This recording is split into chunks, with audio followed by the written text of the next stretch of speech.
Don't look at me with that hopeful face, girl. My wife died in my arms 3 years ago, screaming my name, begging me to save her and our boy. I couldn't. I buried them both on the side of that mountain, and I swore on her grave I would never love another living woman as long as I drew breath. So get back on that stagecoach. All I have left to give you is cold silence in empty rooms. But Adelaide Whitmore did not get back on that stagecoach. And what happened next on that Wyoming mountain would break three men wide open and change all of their lives forever. The November wind came down off the Bighorn Mountains like something with teeth. It cut across the wooden platform of Hollow Ridge Station, lifted the snow from the rooftops of the small Wyoming town, and threw it sideways into the face of a young woman who had nowhere left to go. Adelaide Whitmore stepped down from the stagecoach with both gloved hands wrapped around the worn leather handle of a carpet bag that held everything she owned in this world. A Bible, 3 dresses, a photograph of her father in his preacher's collar, a silver locket that had belonged to her mother, a bundle of letters tied with a faded blue ribbon and folded carefully in the inside pocket of her traveling coat, pressed close to her heart like a prayer. She was almost afraid to speak aloud the only honest letter she had ever received from a man. She had read that letter so many times the paper had grown soft as cloth. Her boots touched the wooden planks of the platform, and the cold rose up through the soles and into her bones, and Adelaide Whitmore, who had been called Della, all her 22 years, lifted her chin against the wind and looked out at the place where her new life was supposed to begin. There was nothing, no husband waiting with a wagon, no welcome party, no sign that anyone in this rough mountain town even knew she had come. Just a single oil lamp swinging from a hook above the station door, 3 rough men loading freight onto a buckboard at the far end of the platform, and beyond all of it, the great dark wall of the Rocky Mountains rising into a sky the color of cold iron. She had crossed 2,000 miles for this. 2 weeks on a train from Boston to Cheyenne, sleeping upright in coaches that smelled of coal smoke and tobacco, eating coal biscuits and hard cheese from a sack, watching the country grow wilder and emptier with every mile. 3 more days on a stagecoach, through country so vast and silent, it had made her chest ache. She had not cried once in all that time. She had buried her father in August and sold the last of her mother's china in September, and walked away from the only home she had ever known in October without looking back, and she had not let herself cry. She was not going to cry now. Della set the carpet bag down on the platform beside her feet and pressed her gloved hands together to keep them from shaking. She had $3.47 left in the small cloth purse hidden inside her bodice, and a return ticket to Cheyenne that expired in 3 days, and after that she had nothing at all. That was when she heard the boots, heavy boots on frozen wood, 3 sets of them, coming around the side of the station house slow and unhurried the way men walk in country, where there is nothing to chase them and nothing they need to run from. Della turned. The first man to come around the corner stopped her breath in her throat. He was tall enough that she had to tilt her head back to see his face. 6.5 feet at least, with shoulders so broad they seemed to block out half the lamplight, and a long dark coat of oiled canvas that hung past his knees.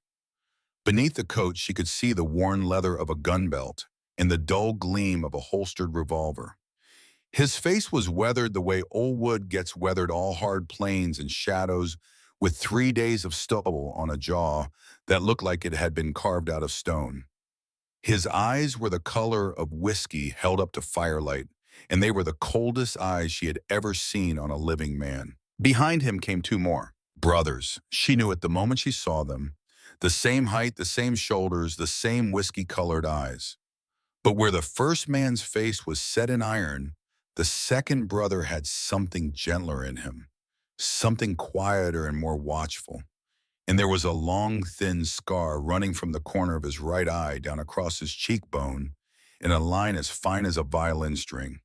He carried a Winchester rifle balanced easy in the crook of one arm, and his other hand rested loose at his side, but Della could see the way his eyes moved, taking in the platform. The freight loaders at the far end, the lamps, the shadows. He was a man who looked at the world the way a hunter looks at it, always reading, always listening. The third brother was the youngest. She could see it in his face. He still had something boyish about him, a softness around the mouth that the other two had lost long ago. And when his eyes found her standing alone with her carpet bag at her feet, his whole face changed. There was relief in it, and worry, and something else, something that looked almost like joy, quickly hidden behind a careful mask. The youngest one started to step forward.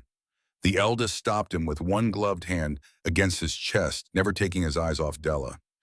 And then the eldest spoke, and his voice was rough and low and stripped of every kindness, and it cut across the wind like a blade. Don't look at me with that hopeful face, girl. Don't smile at me like you think I'm the man you've been picturing on that long ride out here.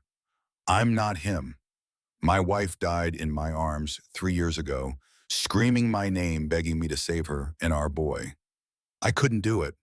I buried them both on the side of that mountain, and I swore on her grave I would never love another living woman as long as I drew breath. You're here because my brothers and I need a woman to keep this house from falling down around us. That's all. Nothing more. If you came out here expecting warmth or affection or anything that looks like a real marriage, you turn around right now and you get back on that stagecoach. Because all I have left to give you is cold silence and empty rooms. The wind came up again. It whipped a strand of honey-colored hair across Della's face, and she did not lift her hand to push it away. She just stood there looking up at this enormous man with the broken eyes, and she felt her heart pounding so hard against her ribs she thought he must be able to hear it. But she did not step back. She did not turn. She did not cry. Instead, she reached down very slowly and picked up her carpet bag, and she straightened her spine the way her father had taught her to straighten it in church when the congregation was watching.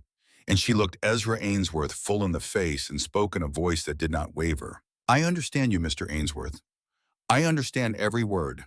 But before we go any further, you should know something about me. I did not come here because I had nowhere else to go.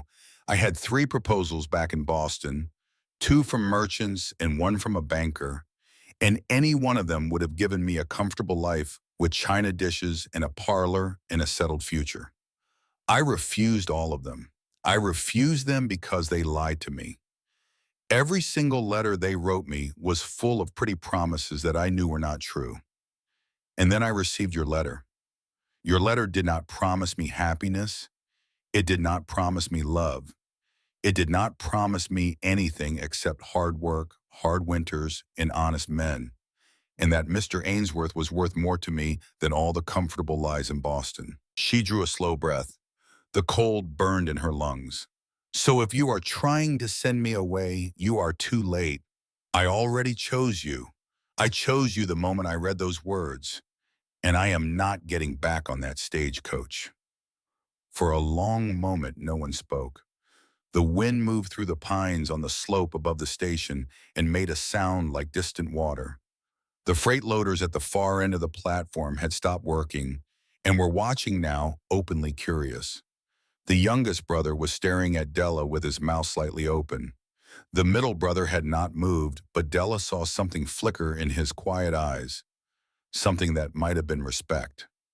And Ezra Ainsworth, who had not been spoken to that way by any living soul in 3 years, just looked at her. His jaw worked once, twice. Then he reached down and took the carpet bag out of her hand without a word. Wagons around back, he said. It's 2 hours to the homestead. Cold ride. You'll want to wrap up. He turned and walked away. The middle brother stepped forward then. Up close, he was even taller than he had looked, and Della could smell the wood smoke and pine pitch on his coat and something else underneath it that she could not name. He inclined his head to her in something that was almost a bow, and when he spoke, his voice was so quiet she had to lean in to hear it. Tobias Ainsworth, ma'am. Folks call me Toby. He paused. What he said back there. He meant it, but he doesn't speak for all of us. Then he too turned and followed his brother. The youngest one was last.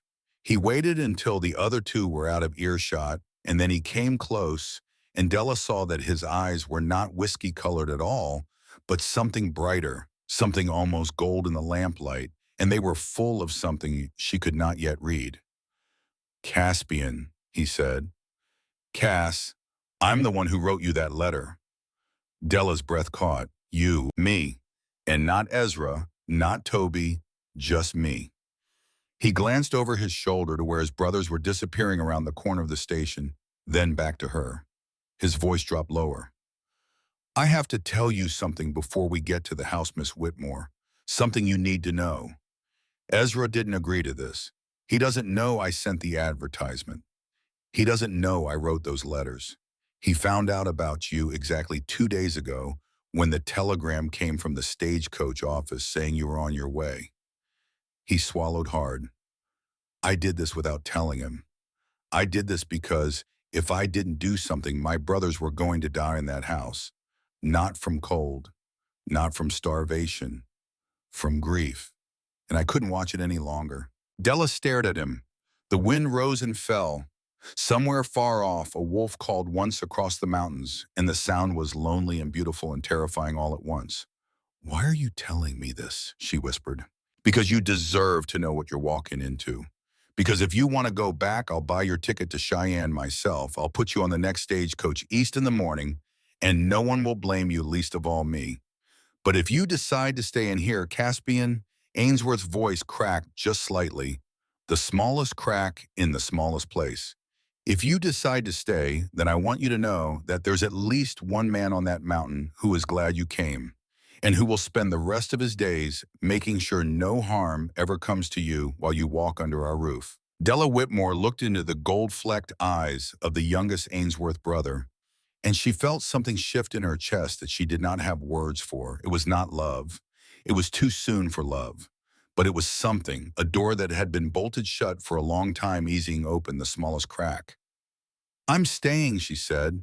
Caspian nodded once, slow and serious, and then he picked up the lamp from the platform hook and led her around the side of the station to where his brothers waited with the wagon. The ride out of Hollow Ridge took them through country Della had only ever read about in books. The wagon road climbed steadily out of the small frontier town and into the foothills, and within the first mile the lamps of the town were gone and there was nothing in the world but the white road, the black trees, and the wind. The horses were big mountain mares with shaggy winter coats, and they pulled the wagon over the frozen ruts without complaint. Ezra drove. Toby sat on the bench beside him with the Winchester across his knees. Caspian sat in the wagon bed with Della wrapped in a heavy buffalo robe that smelled of leather and cedar, and he did not speak the whole way. He just watched her face in the moonlight that came down through the breaks in the trees, and when she shivered, he silently moved closer and tucked the edge of the robe more tightly around her shoulders. The country grew wilder as they climbed. The pines closed in on either side of the road like the walls of a great green corridor, and the sky narrowed to a strip of stars overhead. Della had never seen so many stars in her life.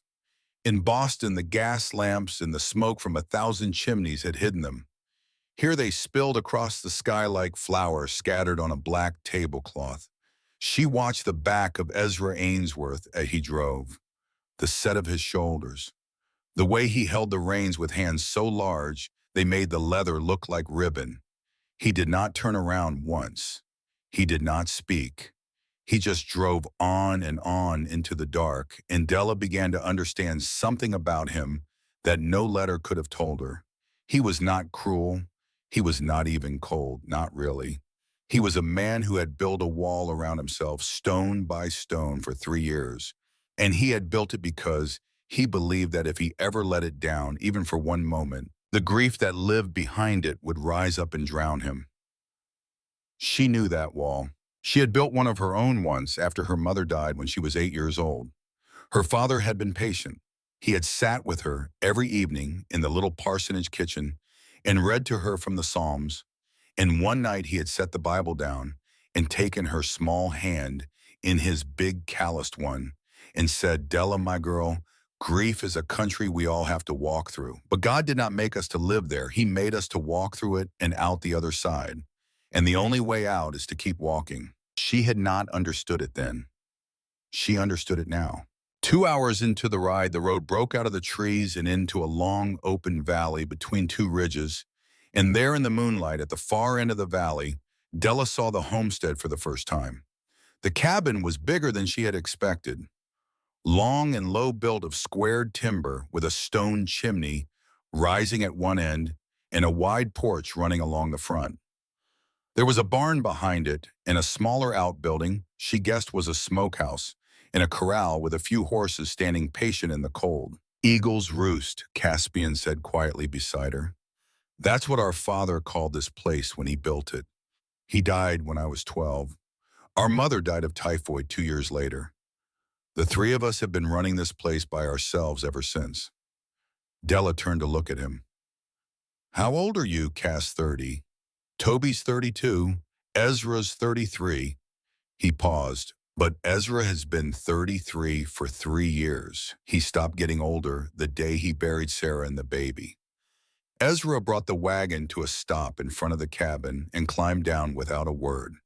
He came around to the back, lifted Della's carpet bag in one hand, and held out the other to help her down.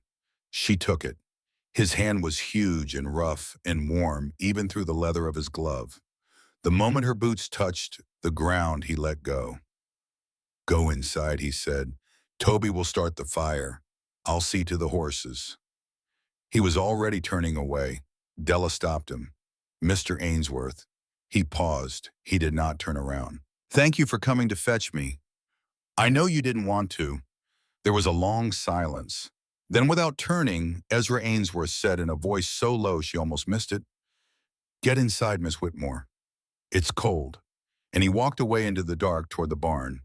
The inside of the cabin was every bit as cold and silent as Ezra Ainsworth's voice. Toby went to the great stone fireplace and knelt down and began building a fire with the practiced movements of a man who had done it 10,000 times. Caspian set Della's bag down by the door and went to light the lamps, and as the soft yellow light spread through the room, Della saw the home she had come to live in. It was clean. That was the first thing she noticed. Whatever else these men were, they were not slovenly. The wide plank floor had been swept. The heavy wooden table in the center of the room was bare and scrubbed. There were 3 chairs at the table, one at the head and one on each side, and a 4th chair pushed against the wall as if it had not been used in a very long time. But there was nothing else. No curtains on the windows, no rug on the floor, no quilt on the back of the rocking chair beside the fireplace. No vase with dried flowers, no embroidered sampler on the wall, no small comforts of any kind. It was the home of 3 men who had forgotten what home was supposed to feel like. Della turned slowly, taking it all in, and that was when her eyes fell on the only personal object in the entire room. A small framed photograph on the mantel above the fireplace. A young woman with dark hair coiled on top of her head, smiling at the camera, one hand resting protectively on the gentle round of her stomach. There was a date written in faded ink along the bottom of the frame. May 1875. Della stepped closer without meaning to. The woman in the photograph was beautiful in the way that very young women in love are beautiful. Her eyes were full of plans. Her smile was full of trust.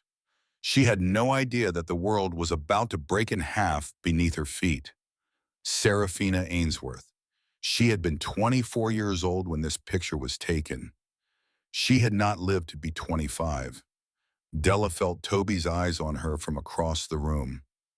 That was Sarah, he said quietly, Ezra's wife. The baby was a boy. They were going to call him Elias. We buried them together up on the south slope where she liked to pick wildflowers in the spring. Ezra carved the stone himself. He would not let any of us help him. Della could not speak for a moment. When she finally did, her voice came out softer than she meant it to.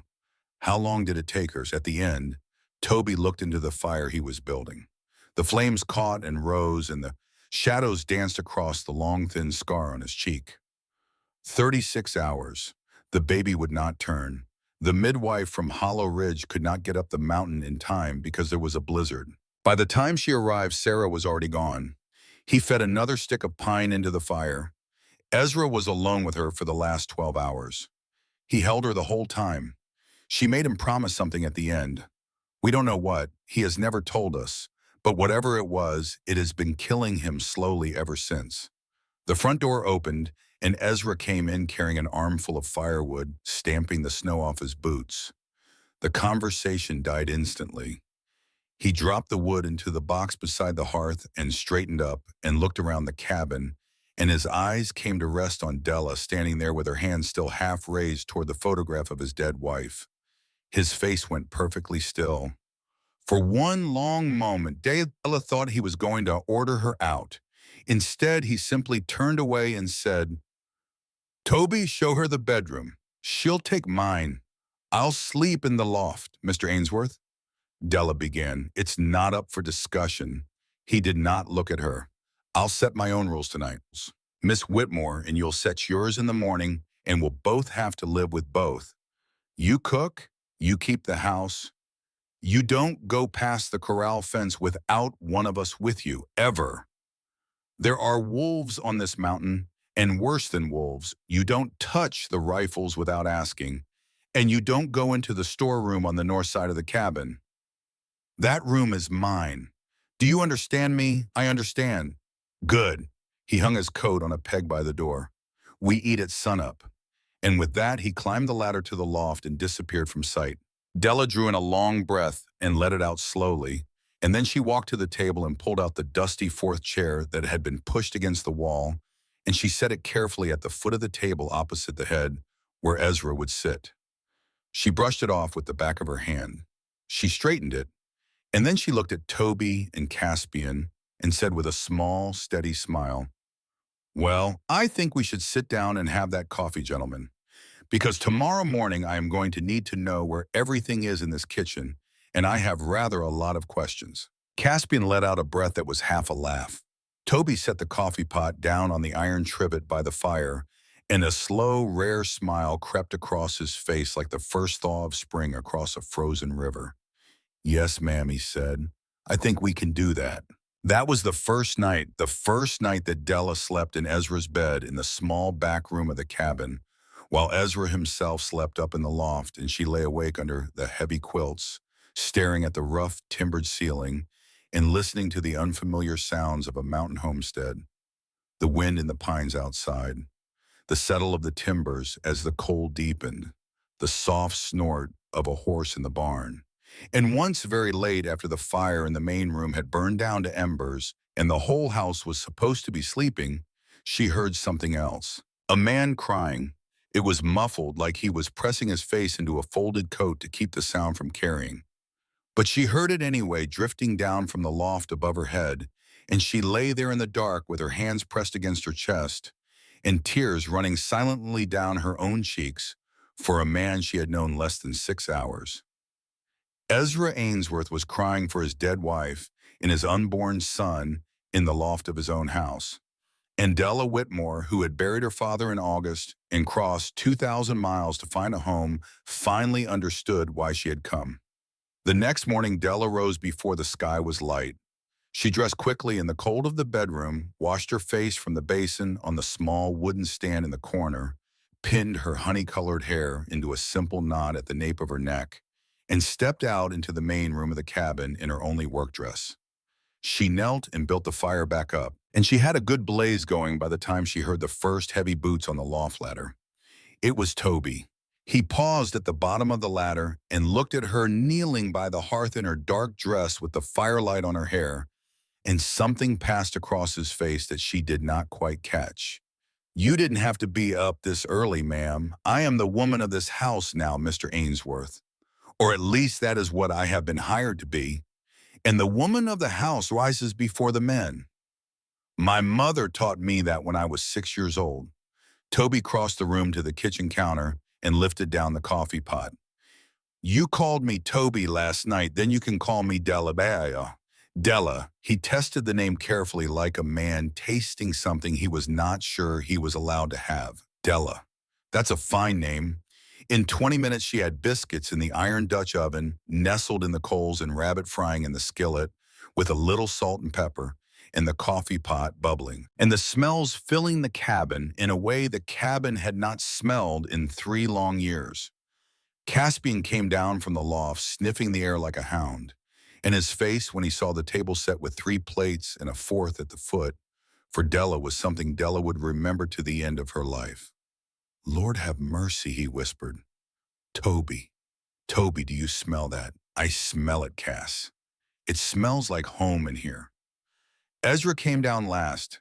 He came down slow, the way a man comes down who is not sure what he is going to find, and he stopped at the bottom of the ladder and stood there in his stocking feet, looking at the table, looking at the fire in the hearth, looking at the steam rising from the coffee pot, looking at the woman in the dark dress standing by the stove with a kitchen towel folded over her shoulder. He did not smile, but for the first time since she had met him, the cold thing behind his eyes flickered. He walked to the head of the table and pulled out his chair and sat down, and he laid his big hands flat on the wood on either side of his plate, and he waited. Della brought the food to the table. She set the platter of biscuits between them and the pan of rabbit at the side, and she poured the coffee into the 4 tin cups, and then she pulled out her own chair at the foot of the table and sat down. She folded her hands in her lap. "Mr. Ainsworth," she said quietly, "in my father's house, we always said grace before the morning meal. I would like to do that here if you will allow it. But if you would rather not, I will understand and I will not ask again." A long silence. Then Ezra Ainsworth, who had not bowed his head over a table in 3 years, lowered his eyes to his plate. "Say your grace, Miss Whitmore." Della folded her hands tighter to keep them from trembling. "Heavenly Father, we thank you for this food and for this fire and for the hands that grew it and the hands that hunted it. We thank you for safe passage and for shelter from the cold. We thank you for the men at this table and for the woman you have brought into their house, and we ask that you would bless this beginning, however it may end. In your name, amen." "Amen," whispered Caspian. "Amen," whispered Toby. Ellery Ainsworth did not say amen, but he did not raise his head until she had finished, and when he finally lifted his eyes to hers across the long table, Della saw something there that had not been there the night before. It was very small. It was almost nothing, but it was a beginning. The first week on the mountain passed like a held breath. Della woke before dawn every morning and built the fire and put the coffee on before any of the brothers stirred. She fed them. She made biscuits with flour and lard and a pinch of salt, golden brown and steaming. She cooked the rabbits Toby brought in from his snares and the venison that hung in the smokehouse out back. She made coffee strong enough to stand a spoon in the way her father had liked it. She baked cornbread in the iron Dutch oven and served it with the last of the molasses from a small clay jar. And the brothers ate. Lord, how those men ate! By the third day, Caspian was looking at her across the breakfast table with the awe of a man who has been given something he had stopped believing in. By the fourth day, Toby had begun bringing her small offerings without comment: a handful of late autumn rose hips for tea, a fresh comb of wild honey he had cut from a hollow tree the summer before, a small clay pot of bear grease for cooking that he set quietly on the kitchen counter and walked away from before she could thank him. And Ezra. Ezra ate her food in silence with his eyes on his plate, and he did not say one word to her that was not strictly necessary. But he came to the table every morning and every evening, and he sat in his place at the head, and he ate everything she put in front of him. The second week brought the first real lesson in the country she had come to. Caspian took her out one morning to see the full bright daylight of Eagle's Roost. The valley took her breath away.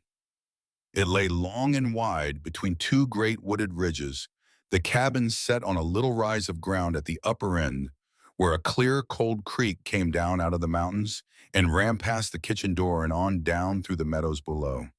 The barn stood 30 paces from the cabin. Beyond the barn was the corral.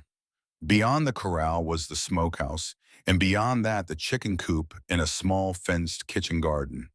And rising on every side of the valley were the mountains. "It is the most beautiful place I have ever seen in my life," she said at last. "Yes, ma'am, it is. Why did you write to me, Cass? Of all the women in all the cities back east, Why me? Caspian was quiet for a moment.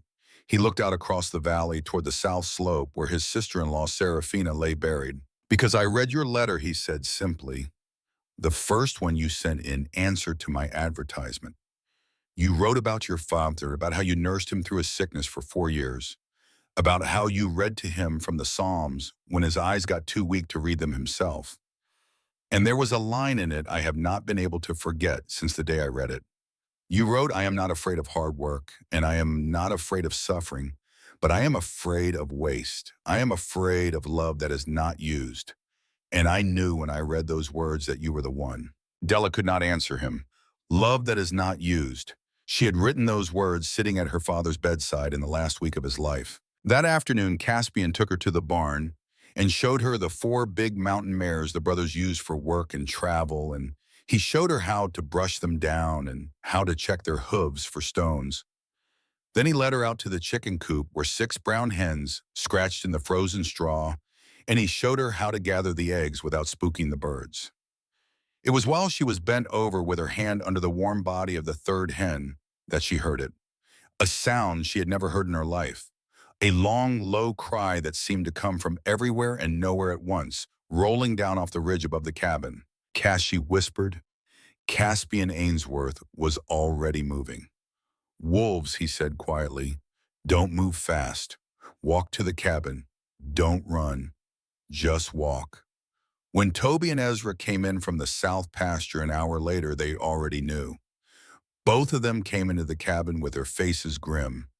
How close, Ezra said. Half-mile up the slope, Caspian answered. Maybe less. Big pack. 6 or 7 of them by the sound. Ezra cursed under his breath. He hung his coat on the peg by the door and went to the gun rack on the wall and lifted down his Sharps rifle. Della, he said without looking at her. It was the first time he had called her by her given name. Yes, Mr. Ainsworth. Tomorrow morning, Toby's going to take you out to the back of the woodshed, and you and he are going to spend an hour together. He's going to teach you to load and shoot the Spencer carbine. You told me on the platform you knew how to handle a rifle. I want to see it. You hit a tin can at 50 paces and we will call it good. Yes, mister. Yes. Ainsworth. We are agreed. He glanced up from the rifle for half a second, and his whiskey-colored eyes met hers across the room. Good. The next morning at first light, Toby Ainsworth led her out behind the woodshed and set up a row of 3 rusted tin cans on top of an old cedar stump 50 paces away, and then he handed her a Spencer carbine. He showed her how to lever the action and how to feed the 7-round tube magazine through the buttstock. Show me your stance, Toby said. Della planted her feet the way her father's friend Sergeant Waverly had taught her in the meadow behind the parsonage when she was 16. Left foot forward, right foot back, weight balanced, cheek down on the wood, eye to the sights. Who taught you to stand like that? He asked quietly. A friend of my father's. He served with the Massachusetts Volunteers in the war. He used to say a city girl who could shoot was worth more than a country girl who could not. He taught you well. He was a good man. He died of his old wounds 2 winters ago. Toby stepped behind her and placed one large hand on her right shoulder very gently. Breathe out before the trigger, Della. All the way out, and hold for 1 heartbeat at the bottom of the breath. That is when the rifle is most still. She could feel the warmth of his hand through the wool of her dress. She breathed out. She held. She squeezed. The first tin can leapt off the stump and went spinning into the snow beyond. She levered the action. Breathed out. Held. Squeezed. The second can vanished. She did the third without thinking. When she lowered the rifle and turned around, Toby Ainsworth was looking at her with an expression she had not seen on his face before. It was respect, yes, but it was also something else, something quieter and warmer, and a little bit afraid. That is good shooting, Della. That is very good shooting. My father said a woman in this country has to be able to defend herself. Your father was a wise man. A week before the first heavy snow, Caspian drove Della down into Hollow Ridge in the wagon to buy winter supplies. It was there in the back of the general store while she was choosing a bolt of plain wool cloth that a stout middle-aged woman with sharp gray eyes took Della aside and pressed a small paper cone of dried rose hips into her hand. "Mrs. Winifred Crowder," the woman said, "my husband runs the blacksmith shop across the street. I am going to tell you something, and then I am going to walk away and pretend I did not. There are men in Cheyenne who want the Ainsworth land. Bad men. If anyone comes up that mountain road with a long black coat and papers in his saddlebag, you send word down to me and my Henry will ride for the federal marshal. Do you understand me, child?" Della understood. She slipped the rose hips into her basket and nodded once, and Mrs. Crowder walked away without looking back. The first heavy snow came on the night of the 18th of November. Della woke to a silence so deep, it was as if the world had stopped breathing. In the morning, she came out of her bedroom to find Ezra Ainsworth crouched on the hearth rug, coaxing the fire back to life. And he glanced up at her once and nodded and went back to his work. It was the first time she had ever come into the main room and found him there before her. "I will start the coffee," she said, already started. She looked at the kitchen counter. The coffee pot was already on the stove. There was even a small enamel bowl of fresh eggs sitting beside it. "Mr. Ainsworth," he did not turn around. "You did not have to do that. The eggs. I was up. The hens needed checking." The snow was deep around the coop. "Even so, thank you." He grunted something that might have been an acknowledgement. Without turning, he said very quietly, "The snow will be deep all winter now. Once the first heavy fall comes, it does not melt off until April, maybe May. The road to Hollow Ridge is still passable for another 2 weeks. After that, it will be closed." "Yes, Mr. Ainsworth?" A pause. "Ezra."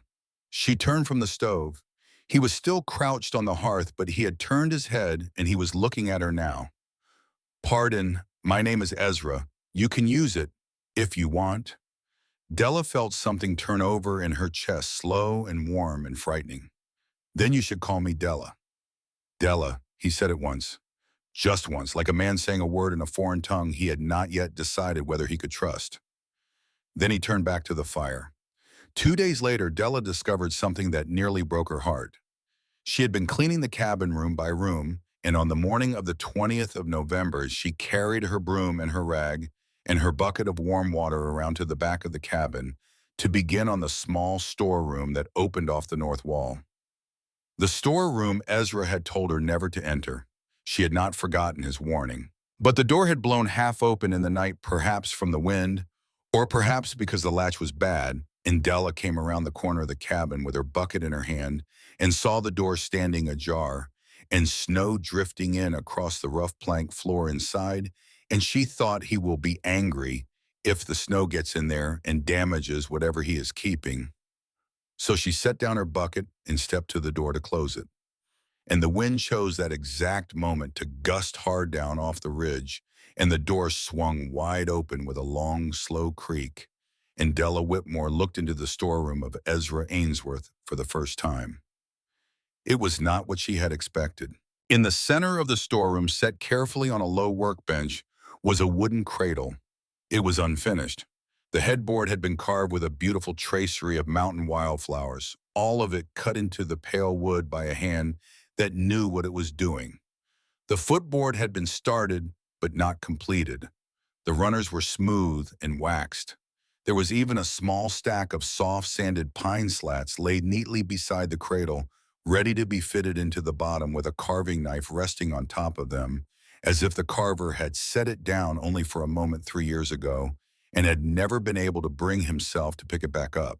Beside the cradle, folded in a small open cedar chest, were 6 pairs of tiny knitted booties, pale yellow, pale green, pale blue, and made by hands that had been certain everything was going to be all right. Beside the cedar chest, hanging from a single nail in the wall, was a white linen christening gown with hand-embroidered roses around the collar. And on the rough plank wall above the workbench, scratched deep into the wood with the point of a knife, were 6 words, Sarah and Elias, forgive me, forgive me. Della stood in the doorway with the snow blowing in around her boots and the cold wind on her face, and she did not move for a long time. She did not touch anything. She did not even step inside. She looked at the cradle and the booties and the gown and the words on the wall, and she thought about the man at the head of the table who had not bowed his head when she said grace, and the man who crouched on the hearth in the dark before dawn so she would not have to build a fire alone. And Della Whitmore understood all the way through to the marrow of her bones what kind of grief Ezra Ainsworth carried.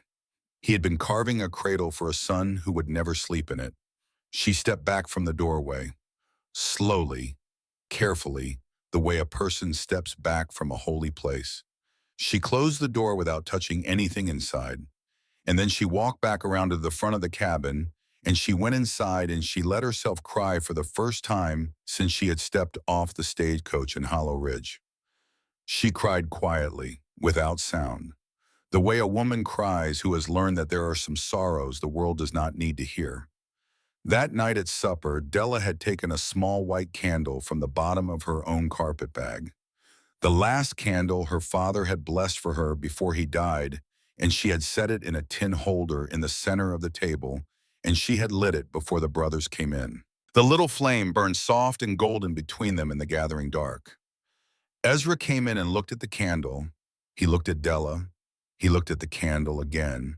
And then very slowly he sat down in his chair at the head of the table, and he laid his big rough hands on either side of his plate, and he said in a voice so low that only Della heard it, "What is the candle for, Della?" She met his eyes across the table. "For the people we have loved and lost, Ezra, mine and yours both, so that we do not have to carry them in the dark anymore." The whole cabin went still. Ezra Ainsworth looked at the small white candle for a very long time. His jaw worked once. A muscle jumped in his temple, and then slowly, he reached across the table with his right hand and laid his enormous calloused fingers around the base of the candle holder. He did not move it. He did not say anything. He just held it, as if he were warming his hand at it, as if he were holding the hand of someone who was no longer there. After a long moment, Ezra let his hand fall back to the table, and he picked up his fork, and he said in a perfectly steady voice, "We should eat before the food gets cold." But his eyes, when he lifted them to meet hers across the candle flame, were not cold anymore. The first week of December brought the frost so deep at the creek behind the cabin froze solid, all the way down to the stones. Della learned to bank the fire properly at night so it would still have coals in the morning. She learned to make a pot of beans last for 2 suppers and a breakfast. And one evening in the middle of December, with the wind howling around the cabin and the fire low and the supper dishes washed and put away, Toby took out his fiddle. Della had not even known there was a fiddle in the house. He brought it down from a hook above his bed in the loft and unwrapped it from a length of soft flannel, and he sat down in the rocking chair beside the hearth and tuned the strings with the patient slowness of a man who loved the instrument. Then he tucked it under the long, thin scar on his cheek, and he set the bow to the strings, and he began to play. It was an old hymn, "Shall We Gather at the River?" But the way Toby Ainsworth played it on that fiddle in the firelight in the middle of a Wyoming winter was not the way it had ever been played in her father's church. He played it slow. He played it like a memory. He played it like a man that's speaking aloud the only way he knew how to speak, and the notes rose up off the strings and filled the small cabin with something so beautiful and so sad that Della's eyes filled with tears before he had finished the first verse. She looked across the room at Ezra. Ezra was sitting in his chair by the table with a tin cup of coffee in his hand, and he was looking at the floor, and his shoulders were not rigid the way they had been on the platform in Hollow Ridge. They were just tired. Tired in the way that men get tired after they have been holding something heavy for so long, they have forgotten they were holding it. When Toby finished the hymn, Caspian spoke first. "Della, yes, Cass, sing something for us, anything. I just want to hear a woman sing in this house again." Della looked at Toby. Toby lifted the fiddle back to his shoulder and waited. Do you know Wayfaring Stranger? She asked him. Toby smiled the smallest smile she had yet seen on his face. I know it, he said. He set the bow to the strings and he played the opening notes low and slow, and Della Whitmore opened her mouth and began to sing. Her voice was not trained, it was not powerful. It was a country preacher's daughter's voice, clear and true, and a little bit shy at the edges, but it filled the cabin in a way that fiddle music alone could not. Halfway through the second verse, Della glanced toward the head of the table. Ezra Ainsworth had not moved, but there were tears running down his weathered face, slow and silent. He was not trying to hide them. He was not trying to wipe them away. He was just sitting there in his chair with his coffee cup forgotten in his hand, listening to a young woman from Boston sing an old hymn in his dead wife's house. And he was finally, after 3 years of standing on the bank of a frozen river, beginning to thaw. When the song ended, Ezra Ainsworth stood up from the table. He walked across the cabin to where Della sat. He stopped beside her chair. He looked down at her, and his voice when he spoke was rougher than it had ever been, but it was not cold and it was not hard. Thank you, Della, he said. That was all. Then he walked to the door, took down his coat, and went out into the cold to check the horses one last time before bed. The man in the long black coat came up the road to Eagle's Roost on the morning of the second day of January. The new year of 1879 had broken over the Wyoming high country with a cold so sharp it cracked the bark of the pines along the ridge. Della Whitmore had been on the mountain for 61 days. Caspian saw him first from the woodlot above the barn. He came down through the trees at a hard run with his rifle in his hand and his face the color of old paper, and he found Della in the kitchen kneading bread on the long pine table, and he said one word, Ryder. Della went very still. How many? One coming up the road from Hollow Ridge. Black coat, city saddle. He has not seen me yet. Get Ezra. Ezra is in the south pasture with Toby. They are checking on the cattle. They will not be back for an hour. Then we wait at the door, Cass. You and me. The rider came slow. He was a small man on a tall horse. He pulled up in the yard in front of the cabin and raised one gloved hand. Hello, the house. I am looking for Mr. Ezra Ainsworth on a matter of business. Della wiped her hands on her apron and stepped out onto the porch. She did not bring a rifle. Caspian was behind her with his finger inside the trigger guard. Mr. Ainsworth is not at home this morning, she said.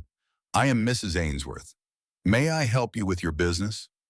The lie about being Mrs. Ainsworth slipped out of her mouth before she had even decided to tell it.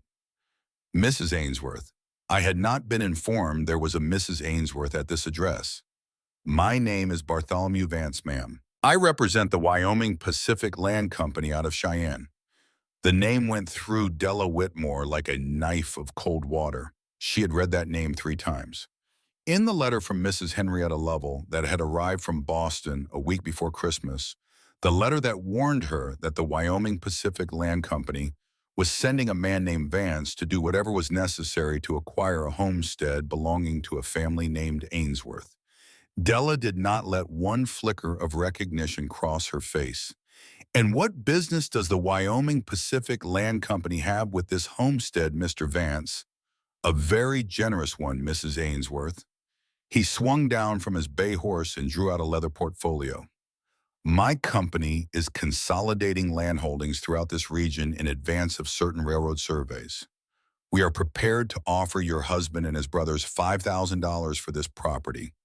The offer is final, and the offer expires in 72 hours. I will give your message to my husband, Mr. Vance. May I ask what happens at the end of the 72 hours if he does not accept? Bartholomew Vance smiled. It was the smile of a man who had practiced it. Then I am afraid the Wyoming Pacific Land Company will be forced to pursue alternative means of acquisition. Accidents do happen in country like this. Fires. I would so hate to see anything unfortunate happen to a home with a young bride newly arrived in it. Della looked into the eyes of Bartholomew Vance for a long moment. She let the smallest, coldest smile she had ever worn touch the corner of her mouth. Mr. Vance, I will give your offer and your warning both to my husband. I will ask only that you do not return to this porch in person, because I promise you this, sir. If any accident befalls this house or any of the men in it, the very first telegram I send will be to the office of the federal marshal, and the second will be to the offices of every newspaper between here and Boston. And I have friends in Boston, Mr. Vance, wealthy friends, friends who have already written me letters about the Wyoming Pacific Land Company. Are we understood? The smile slid off the face of Bartholomew Vance like grease off a hot pan. He mounted his bay gelding with stiff city movements and turned the horse and rode back down the road toward Hollow Ridge without looking behind him. When the brothers came in from the south pasture an hour later, Della had the letter from Henrietta Lovell laid out on the long pine table beside the candle. She told them everything. She read the letter aloud at the table while the three brothers sat in absolute silence. When Della finished reading, Ezra Ainsworth sat at the head of the table with his big hands flat against the wood on either side of the letter, and his face was the color of a cold iron. Della Ezra said very quietly, "You should have shown us this letter the day it came." "I know. Why did you not?" "Because I was afraid of what you would do, Ezra. I was afraid that if I gave you a name and a face and a target, you would ride down to Cheyenne in the dead of winter and kill a man, and I would lose you to a hangman's rope before I had even learned your given name." Ezra Ainsworth looked at the small, honey-haired woman across the long table from him, and something passed across his face that no one in that room had ever seen before. It was the look of a man who has just understood that he is loved. "Toby, how many rounds do we have for the sharps?" 40 in the box. "Here's what we are going to do. Tomorrow morning at first light, Della and I are going to ride to Cheyenne. We will go to the office of the federal marshal, and we will lay this letter on his desk. And while we are toning and Caspians will fortify this cabin as if a war is coming." "Because a war is coming," Toby spoke up quietly. "Ezra, you should not be the one to ride to Cheyenne." Ezra turned his head sharply. "I am the one who knows the marshal there, and you are also the one Vance will be expecting to leave the cabin if his men are watching the road. The moment you ride out of this valley, he will know the cabin is undefended by its strongest gun. Let Caspian and me go to Cheyenne." No, it was Caspian who spoke now. "Toby and I will hold the cabin, Ezra. You take Della. The marshal in Cheyenne knows your face, not ours. We can defend Eagle's Roost." Ezra looked from one brother to the other. For a long moment, he did not move. Then he said, "All right, we ride at dawn." That night, Della could not sleep. Sometime past midnight, she heard a soft sound in the main room. She rose and pulled her shawl around her shoulders and opened the door of her bedroom and looked out. Caspian Ainsworth was sitting at the long pine table by the dying coals of the fire. He had a knife and a whetstone, and he was sharpening the long hunting blade he carried in his belt. "I could not sleep either," she said. "Come sit down." She came and sat across from him at the table. "Cass, I need to tell you something." "Go on." "You wrote that letter to me 2,000 miles ago because you thought I might save your brothers.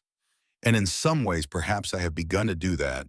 But Cass, the one I have not been able to save is you. I see how you look at me.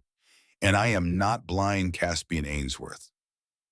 And I have to tell you tonight before tomorrow morning, my heart is going where my heart is going. And it is not going toward you, Cass. It is going toward your older brother. And I am so sorry." The knife and the whetstone went down on the table.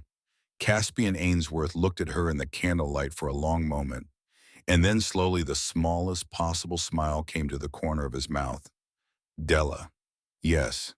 Do you think I did not know that already?" She blinked. "I have known it since the third week. I wrote that letter because I wanted to save my brothers, and I have. You have saved Ezra. He just does not know it yet. He will know it before this winter is over. The love I had for you in my own foolish heart was always going to be the smaller thing. The bigger thing was always going to be him. I wrote the letter for him. Not for me. Della's eyes filled with tears. You are a good man, Caspian Ainsworth. Now go to bed, Della. You have a hard ride in front of you. And whatever you do down in Cheyenne, you bring my older brother home to me. You hear, I hear Cass. They rode out at the first gray light of dawn. Ezra Ainsworth had pulled her up onto the saddle of the big mountain mare named Juniper, as if she weighed nothing at all, and he had wrapped her in two heavy buffalo robes and tied them around her with a length of cord. The valley fell away behind them. Della turned in her saddle once and looked back at Eagle's Roost in the gray morning light. Toby and Caspian were standing on the porch watching them go. She raised her own gloved hand and held it up until they were out of sight. The first day they rode 40 miles. The second day they rode 45. They slept the first night in an abandoned line shack. They slept the second night under a rocky overhang beside a frozen creek, with the horses tied close and the rifles loaded, and Ezra Ainsworth lying between Della and the open country, with his big body curled around her like a wall of bone and muscle and old leather. He did not touch her except to wrap his coat around her shoulders.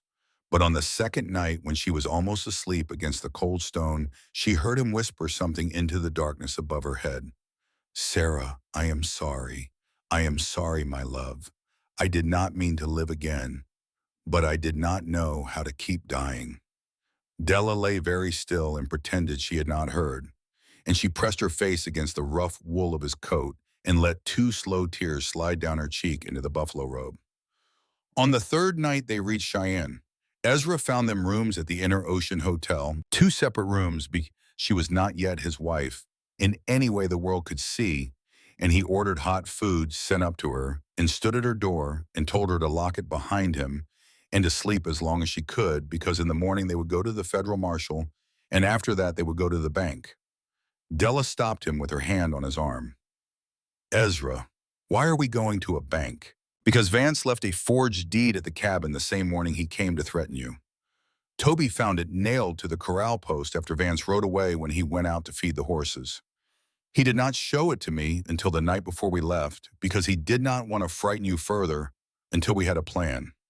The forged deed says the previous owner of our land, a man named William Garrison, owed Wyoming Pacific Land Company $1,500 when he sold the place to me.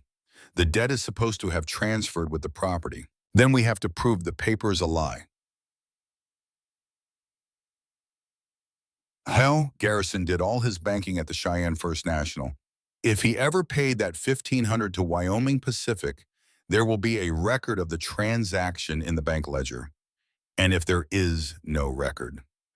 Ezra Ainsworth looked at her in the lamplit hallway of the Inter-Ocean Hotel. Then we lose Eagle's Roost, Della, and we start over somewhere else. All four of us. She did not trust herself to answer him.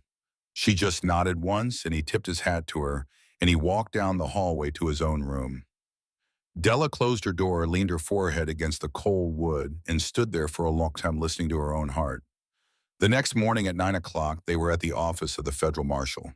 The marshal was a big, iron-haired man named Eustace Harrow, who had served with the Union cavalry in the war, and who had known Ezra Ainsworth's father in better days. He read the letter from Henrietta Lovell. He listened to Della's deposition. Mrs. Ainsworth, I have been waiting 2 years for someone to bring me a written link between Bartholomew Vance and the Wyoming Pacific Land Company. You have just handed me one. I am going to issue a federal warrant for his arrest, but I cannot move until I have proof the deed he is using is forged. Can you bring me that? We are going to the bank now, Marshal. Then go, and come back to me before sundown. At the Cheyenne First National Bank, the manager was a thin, spectacled gentleman named Erasmus Faulkner. It took him 40 minutes to find the ledger. When he found it, he turned the page very slowly toward them, and his thin finger came to rest on a line of careful copperplate handwriting. March the 15th, 1874. William Garrison, payment in full to Wyoming Pacific Land Company, $1,500. Note marked satisfied. Witnessed by Erasmus Faulkner. 14 months, Erasmus Faulkner said quietly before Mr. Garrison sold the property to Mr. Ainsworth. The debt was paid and discharged. The deed Mr. Vance is presenting to you is fraudulent. I will write you out a notarized copy of this entry myself this afternoon. Della's knees went out from under her. Ezra caught her before she hit the floor. He held her against his chest with one big arm around her shoulders, and she pressed her face into the rough wool of his coat. They left Cheyenne the next morning at first light. They had the notarized copy of the bank ledger entry. They had the federal warrant for the arrest of Bartholomew Vance. On the second night out from Cheyenne, they made camp in a stand of cottonwoods beside a frozen creek. Della looked up at the great cold blaze of the Wyoming stars overhead, and she said very quietly, Ezra, yes, Della, when we get back to Eagle's Roost, when all of this is over, I want you to know something. What? I did not come to that mountain to be a housekeeper. I came because there was a letter that did not lie to me. And I have stayed because there is a man at the head of the table who I think may be the truest man I have ever known. And whatever you decide about your own heart. Ezra Ainsworth, I want you to know that mine has already decided. For a long time, he did not answer her. Then he reached across the buffalo robe and took her gloved hand in his enormous calloused one, and he held it, and he did not let go. Della Whitmore, he said, in a voice so low and so rough she had to lean in to hear it, I have not said the words I am about to say to any living soul in 3 years and 7 months. So I will say them slow, and I will say them once, and I will say them right. I love you. I have loved you since the morning you said grace at my table.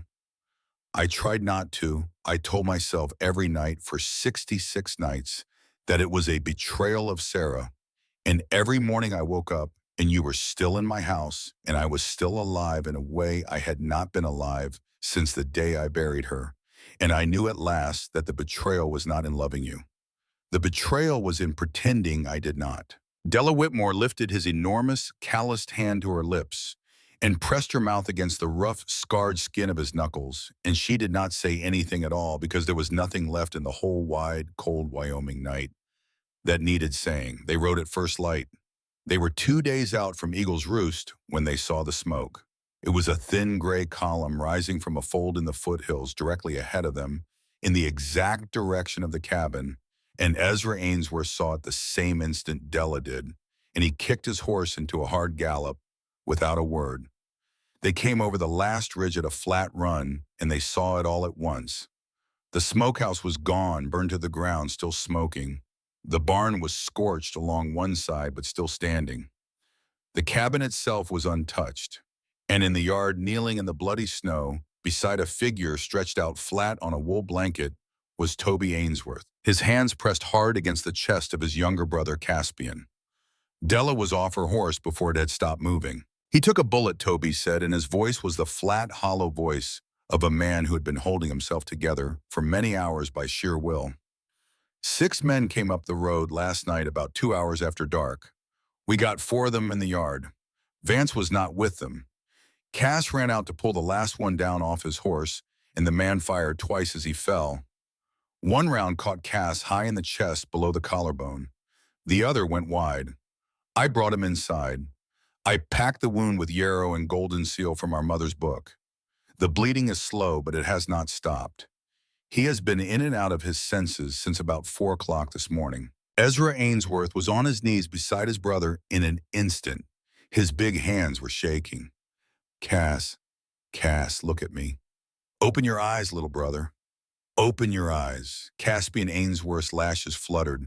His gold-flecked eyes found his older brother's face, and a ghost of a smile touched his pale mouth. You brought her back. I brought her back. Then I did my job.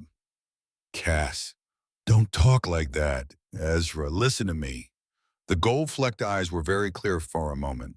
Listen, you marry her in the spring, up on the south slope where Sarah and Elias are. Boy, you marry her where we can all be there, and you name your first child after our mother, Eleanor. Promise me.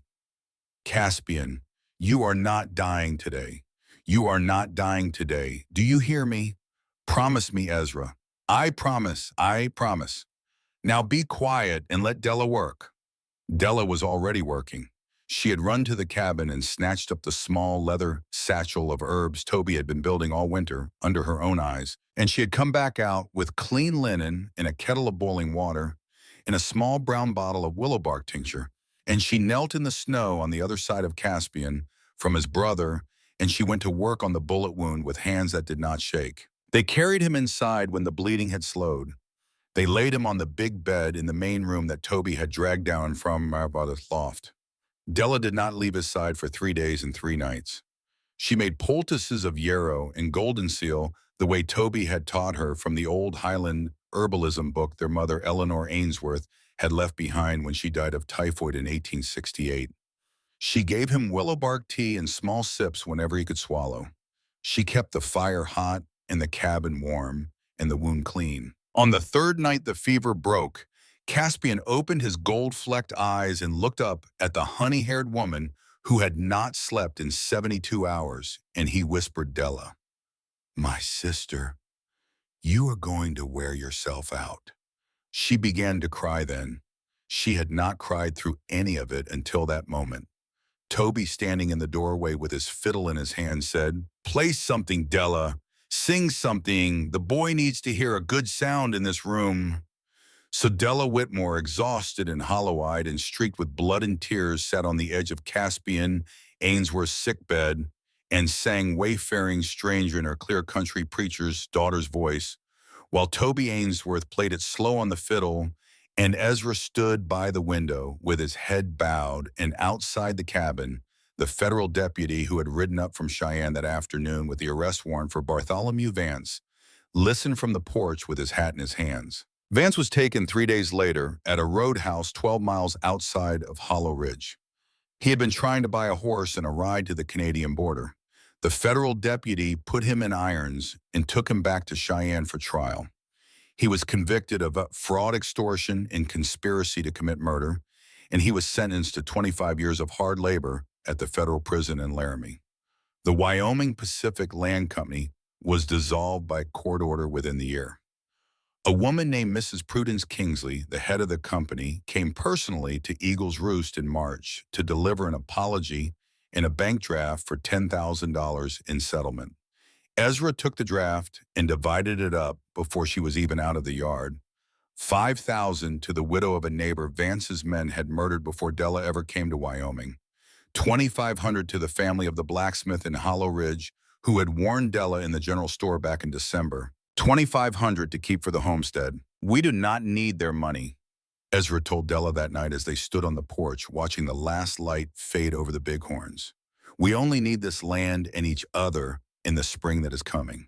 They were married on the first day of May 1879, up on the south slope above the cabin where the first alpine wildflowers were just beginning to push up through the melting snow. Reverend Silas Hawthorne, the circuit preacher from Hollow Ridge, rode up the road to perform the ceremony. Half the valley came. Mrs. Winifred Crowder from the blacksmith shop stood in for Della's mother. Caspian Ainsworth, still pale but standing on his own feet for the first time in 2 months, gave the bride away with Toby walking on her other side. Della wore a simple white dress she had sewn herself from cloth Mrs. Crowder had brought up from Hollow Ridge. In her hair, she wore the carved horn comb Toby had set on her pillow on her third morning at the cabin, without ever telling her who had left it there. Around her neck, she wore a thin silver chain Caspian had bought her in Cheyenne the week before paid for with the last of his own savings. In her hand, she carried a small bouquet of edelweiss that Ezra had climbed to the high slopes at dawn to cut for her. 3 gifts from 3 brothers, 3 kinds of love. One woman, when Reverend Hawthorne asked who gave the bride to be married Toby, and Caspian spoke together. We do. We her brothers. Ezra Ainsworth, who had last stood at an altar on a September morning in 1872 with a dark-haired girl named Seraphina, took Della Whitmore's small hand in his enormous scarred one and looked down into her cornflower blue eyes and said his vows in a voice that trembled only once. I, Ezra, take thee, Adelaide, to be my lawful wedded wife, to have and to hold from this day forward, for better, for worse, for richer, for poorer, in sickness and in health, to love and to cherish until death do us part. And if God is merciful, long beyond that. When he kissed her, the whole valley cheered. Toby lifted the fiddle to his shoulder and began to play a reel so lively and so full of joy that Mrs. Crowder hooked her arm through the reverend's and danced him in a circle on the wildflowers. And Caspian Ainsworth threw his head back and laughed out loud for the first time since the night of the shooting. That night in the new bedroom, the brothers had secretly built onto the back of the cabin over the long winter months, a room with its own window looking east toward the sunrise, and a bed Toby had carved with mountain wildflowers along the headboard. Ezra Ainsworth carried his bride across the threshold. Outside the cabin, the first spring wind moved gently through the pines, and somewhere far up the south slope above them, the alpine wildflowers bent in the warm breeze, and the cabin door closed softly behind them. When morning came, everything had changed between them forever. Summer came to Eagle's Roost. Della planted her first kitchen garden with Caspian's help, and the tomato vines climbed higher than her head by August. Toby added a small room to the cabin where he kept his mother's herbal books and his growing collection of dried plants from the mountain. Ezra rebuilt the smokehouse better than the old one had been. They bought 12 head of young cattle at the Hollow Ridge Fall Sale and ran them in the south pasture. And in the middle of August, Della Whitmore Ainsworth knew she was carrying a child. She told Toby first because Toby was the healer, and Toby confirmed it for her with the quiet, careful patience that had become his mark. Then she took Ezra out to the porch after supper, and she told him. His face went white. Ezra, it will not be like Sarah. I promise you it will not be like Sarah. You cannot promise that, Della. No, but I can promise you this. I have Toby. I have his mother's book. I have Mrs. Crowder, and I have Hollow Ridge only 2 hours away, now that the roads are clear and I have you. And Sarah did not have any of that when her time came. She had a blizzard and a midwife who could not climb the mountain, and a husband alone in a cabin with no help coming. I have all of you, and I am strong, Ezra. I am not a frail woman. I will come through this. He pulled her against his chest, and he held her there for a long time without speaking, and she felt his great rib cage shake once, twice, and she knew that Ezra Ainsworth was weeping into her hair because he was afraid, and because he was grateful, and because the grief he had carried for 3 years was finally being asked to share the same body with something that looked very much like hope. The winter of 1879 and 1880 passed more gently than the one before. Della's body rounded with the child.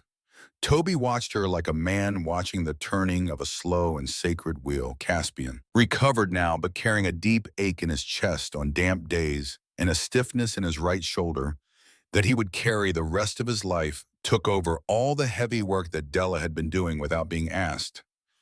Ezra did not let her lift anything heavier than a tin cup. In the deep cold of January, Della wrote 2 letters. One was to a distant cousin of her mother's, a young widow named Lillian Ashcombe, who had been left alone in the world the same way Della had once been. Della wrote to her about Wyoming, about the mountains, about a young man with gold flecks in his eyes, who was the bravest man she had ever known. The second letter was to Mrs. Henrietta Lovell in Boston, thanking her for the warning that had saved a family of mountain men from being destroyed by Bartholomew Vance. Lillian Ashcombe wrote back in early March, saying she would come to Wyoming in the summer. Rosalind Adelaide Ainsworth was born in the new bedroom at Eagle's Roost on the morning of May the 14th, 1880, with Mrs. Winifred Crowder attending, and Toby standing by with his mother's book open beside him in case of trouble. There was no trouble. The baby came quickly and cleanly and loud, and she weighed 6 pounds and 2 ounces, and she had her mother's honey-colored wisps of hair and her father's whiskey-colored eyes.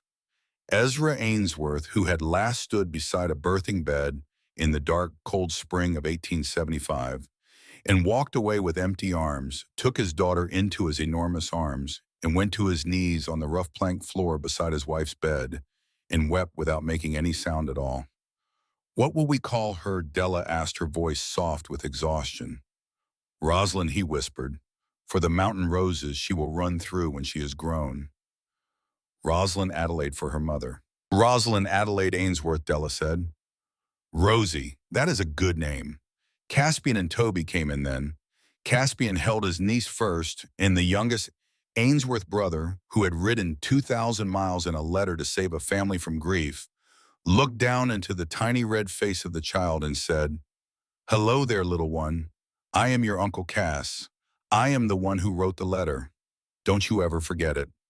Lillian Ashcombe arrived in Hollow Ridge on the stagecoach in late August of 1880. Caspian Ainsworth rode down alone to fetch her. When he came back up the road to Eagle's Roost 3 days later, there were 2 horses and a young woman on the second one, and the young woman had dark hair and hazel eyes and a quiet, steady smile, and the way Caspian looked at her when he lifted her down from the saddle was the way a man looks at the answer to a prayer he had not quite dared to pray. They were married the following spring on the same south slope where Ezra and Della had been married. This time it was Della who stood in for the bride's mother, and Toby, who played the fiddle, and little Rosie Ainsworth, who was just beginning to walk, staggered across the wildflowers in her tiny embroidered dress and fell into her Uncle Cass's lap in the middle of the reception. 2 years later, in the autumn of 1881, a young widow named Verity Holloway came up the road to Eagle's Roost from Colorado with her 2 small children. She had been told in Hollow Ridge that there was a man on the mountain who knew the old healing arts, a quiet man with a scar on his cheek, who might be able to help her boy, who had been sick since the cave-in at the mining camp where her husband had died. Toby Ainsworth met her on the porch. He listened to her story without interrupting. Then he looked at the pale boy in her arms and said, "Bring him inside, ma'am. Let me see what I can do." He saved the boy's life over the next 6 weeks. And somewhere in the middle of those 6 weeks, while Verity Holloway sat in the main room of the cabin at Eagle's Roost, nursing her son back to health, and Toby Ainsworth sat across from her with his mother's book open on his knees, and the firelight catching the long, thin scar on his cheek. The quietest of the Ainsworth brothers looked up and met her eyes, and something in him finally came home. They did not marry until the spring of 1882, but they did marry, and they built a small cabin beside the creek where Toby had always said he wanted to live if he ever found the right person to live there with, and the 2 small children who came with Verity grew up calling Ezra and Caspian their uncles, and little Rosalind Ainsworth their cousin. It was the autumn of 1881, 3 years almost to the day since Della Whitmore had stepped down off the stagecoach in Hollow Ridge with a carpet bag in her gloved hand, that she stood on the porch of the cabin at Eagle's Roost with her little daughter Rosie, asleep on her hip, watching her husband mend fence in the long sunset light of the south pasture. Caspian was out by the barn teaching his new wife Lillian how to sit a horse. Toby was down by the creek with Verity and the children showing them where the watercress grew thick along the banks. The smoke from the chimney was rising straight up into the pink and gold of the Wyoming evening. Della thought about the woman she had been on that November night on the platform in Hollow Ridge. She thought about the man Ezra had been standing in the lamplight with 3 years of grief carved into his face. She thought about the 6 words that had been scratched into the wall of the north storeroom, and about how the last time she had gone to clean that room, she had seen Ezra's carving tools laid out neatly on the workbench beside the unfinished cradle, and how she had noticed that the footboard now had a second line of carving on it, small and careful, where the first had been left off 3 years before. Ezra had gone back into the room. He had finished the cradle. It now stood beside Rosie's small bed in the corner of their own room waiting. Rosie stirred on her hip and made a small, sleepy sound. Across the pasture, Ezra Ainsworth looked up from his fence work and saw his wife and daughter on the porch, and even from that distance, Della could see the slow smile come over his weathered face. He lifted one gloved hand in greeting. She lifted her free hand in answer. "Mama," said Rosie, half awake against her shoulder. "Yes, little love. Pa? Yes, Papa is coming home."